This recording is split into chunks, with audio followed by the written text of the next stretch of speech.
जय हिंद, वंदे मातरम। स्वागत है आप सभी का फ्री एग्जाम यूट्यूब चैनल पर। दोस्तों, अगर आप क्षमता परीक्षा 3.0 का एग्जाम देने वाले हैं तो ये वीडियो आपके लिए अति महत्वपूर्ण होगी, जिसमें हमने केवल वही प्रश्न शामिल किया है जो किसी न किसी परीक्षा में बार बार पूछे गए हैं। तो सभी प्रश्नों को पूरे ध्यान से देखना है, विश्वास रखिए, निश्चित ही यहां से प्रश्न बनेगा आपके एग्जाम में। तो चलिए सेशन को प्रारंभ करते हैं और पहला शानदार प्रश्न देखते हैं। पंचायती राज त्रिशुलपान प्रणाली का प्राथमिक भाग कौन सा है? तो सही उत्तर हो जाएगा ग्राम पंचायत। क्या होगा? तो पंचायती राज त्रिशुलपान प्रणाली का प्राथमिक भाग कौन सा है? तो ग्राम पंचायत इसका राइट आंसर होगा। राजस्थान में पंचायती राज व्यवस्था की शुरुआत किस जिले से हुई? तो नागौर से। कहां से? तो राजस्थान में पंचायती राज व्यवस्था की शुरुआत किस जिले से हुई? तो नागौर से। बलवंत राय मेहता समिति का गठन किस वर्ष किया गया? 1957 में बलवंत राय मेहता समिति का गठन किया गया। ग्राम पंचायतों की आय का स्रोत कौन सा है? तो मेला एवं बाजार कर हो जाएगा। ग्राम पंचायतों की आय का स्रोत क्या है? तो मेला एवं बाजार कर अगला है। और जिन प्यारे दोस्तों ने अब तक वीडियो को लाइक नहीं किया है, निवेदन है आप सभी से जल्दी से वीडियो को लाइक कर दीजिए और चैनल को सब्सक्राइब करके हमारे साथ जुड़ जाइए। विश्वास रखिए, अगर आप डेली हमारे साथ जुड़ते हैं, एक भी प्रश्न आपके एग्जाम में यहां से बाहर नहीं जाएगा। बस आपको सभी वीडियो को पूरे ध्यान से देखना है। एक विकास खंड पर पंचायत समिति कैसी होती है? तो एक प्रशासकीय अधिकरण इसका राइट आंसर हो जाएगा। यदि पंचायत भंग होती है तो किस अवधि के अंदर निर्वाचन होंगे? तो 6 माह के अंदर। कितने दिन के अंदर? तो यदि पंचायत भंग होती है तो किस अवधि के अंदर निर्वाचन होंगे? तो 6 माह के अंदर। भारत में पहला नगर निगम कहां स्थापित हुआ था? चेन्नई में। कहां पर? तो चेन्नई में। 1957 में किस समिति ने भारत में त्रिस्तरीय पंचायती राज की सर्वप्रथम सिफारिश की थी? बलवंत राय मेहता समिति। वर्तमान ग्रामीण स्वशासन की संरचनाएं किसकी अनुशंसा पर की गई हैं? तो बलवंत राय मेहता समिति इसका राइट आंसर होगा। भारत की पंचायती राज व्यवस्था का वास्तुकार किसे कहा जाता है? तो वी.आर. मेहता को। भारत में सही मायने में स्थानीय सुशासन का जनक किसे कहा जाता है? रिपन को। किसे? तो भारत में सही मायने में स्थानीय सुशासन का जनक कहा जाता है रिपन को।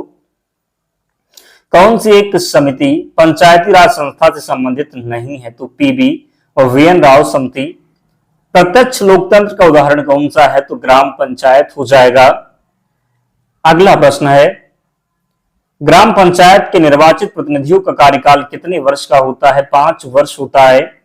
पंचायती राज संस्थाओं के संगठन के 2 स्तर होने का सुझाव किसने दिया? तो अशोक मेहता समिति ने।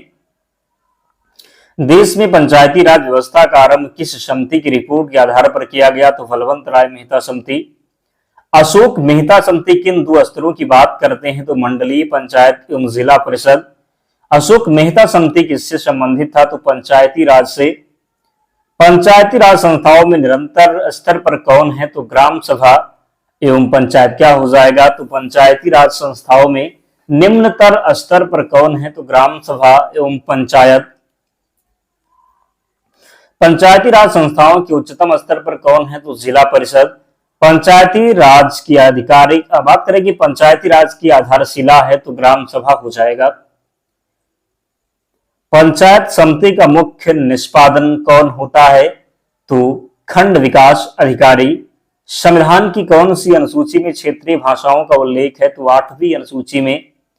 भारत के संविधान की 8वीं अनुसूची में कितनी भाषाएं हैं? तो 22 भाषाएं। भारतीय संघ की आधिकारिक भाषा के रूप में संविधान द्वारा किसे मान्यता प्राप्त है? हिंदी को।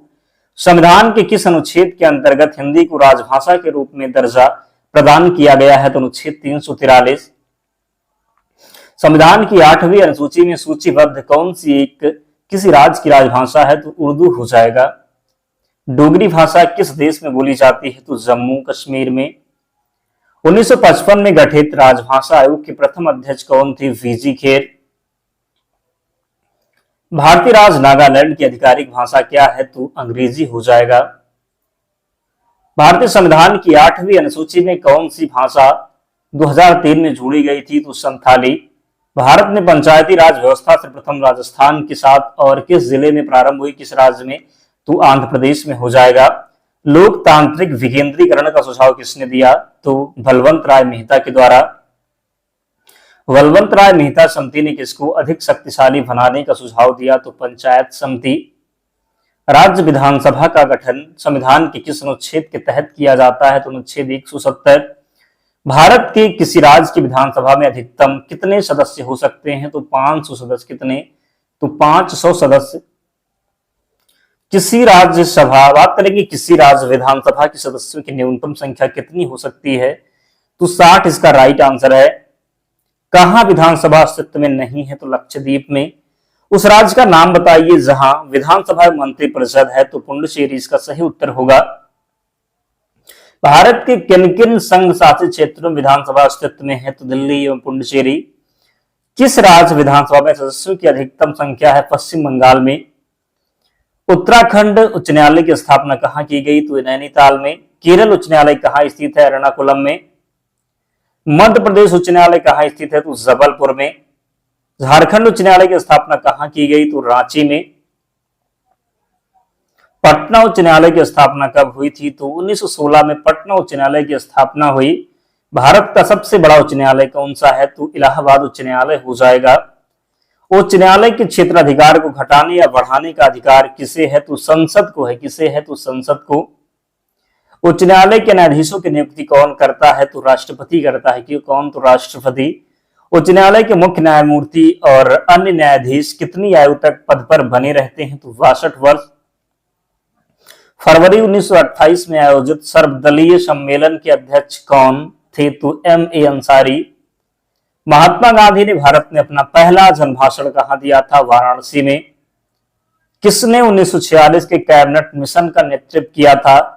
Sir Pethick Lawrence. Muslim League ने मुक्ति दिवस कब मनाया था? तो 1939 में। 1937 के चुनाव में कांग्रेस द्वारा बहुमत प्राप्त प्रांतों की संख्या कितनी थी? तो 6 थी। कितनी? तो 1937 के चुनाव में कांग्रेस द्वारा बहुमत प्राप्त प्रांतों की संख्या 6 थी। वर्ष 1946 में गठित अंतरिम कैबिनेट की अध्यक्षता किसने की? जवाहरलाल नेहरू। भारत छोड़ो आंदोलन कब प्रारंभ हुआ? 15 अगस्त 1942 को। सूरत की फूट के बाद कांग्रेस किसके हाथ में आ गई? तो नरम दल वालों के। राजनीतिक स्वतंत्रता राष्ट्र की प्राणवायु है, यह कथन किसका है? तो अरविंद घोष का है। किसका है? तो अरविंद घोष। राष्ट्रीय शोक दिवस कब मनाया गया था? तो बंगाल विभाजन लागू होने के दिन। एनी बेसेंट कांग्रेस की अध्यक्ष कब निर्वाचित हुई? तो कोलकाता अधिवेशन 1917 में। किसने कहा था तिलक भारतीय शांति के जनक है? तो वी शिरोल। हार्डिंग ने बंगाल विभाजन किस वर्ष रद्द किया? 1911 में। वर्ष 1916 में मुस्लिम लीग और कांग्रेस के बीच किसने समझौता कराया था? तो एनी बेसेंट ने। 1904 में क्रांतिकारी संगठन अभिनव भारत संगठित किया गया था। तो महाराष्ट्र में। होम रूल लीग की शुरुआत किसने की थी? बाल गंगाधर तिलक के द्वारा होम रूल लीग की शुरुआत की गई थी। गोपाल कृष्ण गोखले ने किस वर्ष में भारत सेवा मंडल की स्थापना की? तो 1905 में। भारत में करजन के प्रशासन की तुलना औरंगजेब से किसने की? तो गोपाल कृष्ण गोखले। राजा जनता के लिए बने हैं, जनता राजा के लिए नहीं बनी। राष्ट्रीय आंदोलन के दौरान यह किसने कहा था? तो दादा भाई नौरोजी ने। भारतीय राष्ट्रीय आंदोलन के 1905 से 1917 की अवधि को क्या कहा जाता है? तो उग्रवादी चरण। भारतीय राष्ट्रीय कांग्रेस की सबसे पहली महिला अध्यक्ष कौन थी? Annie Besant. गदर पार्टी के प्रमुख नेता कौन थे? हरदयाल। स्वराज मेरा जन्म सिद्ध अधिकार है और उसे मैं लेकर रहूंगा, यह किसने कहा था? बाल गंगाधर तिलक। बाल गंगाधर तिलक द्वारा शुरू की गई साप्ताहिक पत्रिका कौन सी थी? तो केसरी हो जाएगा। आधुनिक भारत का प्रथम राष्ट्रवादी कवि किससे माना जाता है? डेरोजियो को। किस धर्म सुधारक की मृत्यु ग्रेट ब्रिटेन के ब्रिस्टल में हुई? तो राजा राम मोहन राय। पश्चिम भारत में सांस्कृतिक पुनर्जागरण का अग्रदूत किसे कहा जाता है? तो M.G. रनाडे। रामकृष्ण परमहंस का मूल नाम क्या था? तो गदाधर चट्टोपाध्याय। रामकृष्ण परमहंस का जन्म स्थान कहाँ है? तो हुगली जिला कमरपुकुर गांव। 1873 में सत्यशोधक समाज की स्थापना किसने की थी? ज्योतिबा फूले ने। सत्यार्थ प्रकाश पुस्तक के लेखक कौन है? दयानंद सरस्वती। भारत में दास प्रथा कब अवैध घोषित किया गया? तो 1843 में। कब? तो 1843 में। किस सिख गुरु ने फारसी में जफरनामा लिखा? तो किसने? तो गुरु गोविंद सिंह ने। किस सिख गुरु ने गुरु नानक की जीवनी लिखी थी? गुरु अर्जुन देव ने। सिखों के जैन से बात करेंगे, सिखों के सैन्य संप्रदाय खालसा पंथ का प्रवर्तन किसने किया? तो गोविंद सिंह ने। किसने? तो गोविंद सिंह ने। 1757 में सिराजुद्दौला किसके द्वारा पराजित किया गया? तो क्लाइव के द्वारा। किसके द्वारा? तो क्लाइव के द्वारा। हड़प नीति के अंतर्गत कौन से भारतीय राज्य में शामिल किए गए थे? तो झांसी, नागपुर व सतारा। मुगल सम्राट औरंगजेब कौन सा वाद्य यंत्र बजाते थे? वीणा वादक थे। वह प्रसिद्ध जैन आचार्य कौन थे जिनको अकबर ने बहुत सम्मानित किया था? हरि विजय सूरी। शाहजहां के काल में यूरोपीय यात्री भारत आया था? पीटर मुंडी। बाबर ने सर्वप्रथम बादशाह की पदवी कहां धारण की? तो काबुल में। किस मध्यकालीन शासक ने पट्टा एवं कबूलियत की प्रथा प्रारंभ की थी? शेरशाह। जहांगीर को कहां दफनाया गया था? लाहौर में। कृष्ण भक्ति का प्रथम प्रधान ग्रंथ कौन सा है? श्रीमद् भगवद गीता। ऋग्वेद में संपत्ति का प्रमुख रूप क्या है? तो गोधन हो जाएगा। ऋग्वेद के किस मंडल में शूद्र का उल्लेख पहली बार मिलता है? 10वें मंडल में। वेदों की संख्या कितनी है? 4 है। कितनी? तो 4। आर्य भारत में बाहर से आए और सर्वप्रथम कहां बसे थे? पंजाब में। पुराणों की संख्या कितनी है? तो 18। आरंभिक वैदिक साहित्य में सर्वाधिक वर्णित नदी कौन सी है? सिंधु नदी हो जाएगा सही उत्तर। दोस्तों इतने प्रश्न थे, तो इन सभी प्रश्नों को आपको याद करना है और इसकी पीडीएफ के लिए टेलीग्राम चैनल से जुड़ जाना। लिंक डिस्क्रिप्शन बॉक्स में है, या फिर आप टेलीग्राम पर जाएंगे और सर्च करेंगे फ्री एग्जाम जोन, आपको चैनल मिल जाएगा, ज्वाइन हो जाना, वहां पर आपको सारी पीडीएफ मिल जाएगी। तो मिलते हैं नेक्स्ट वीडियो में, तब तक पढ़ते रहिए, ध्यान रखिए अपना, स्वस्थ और सुरक्षित रहिए। जय हिंद।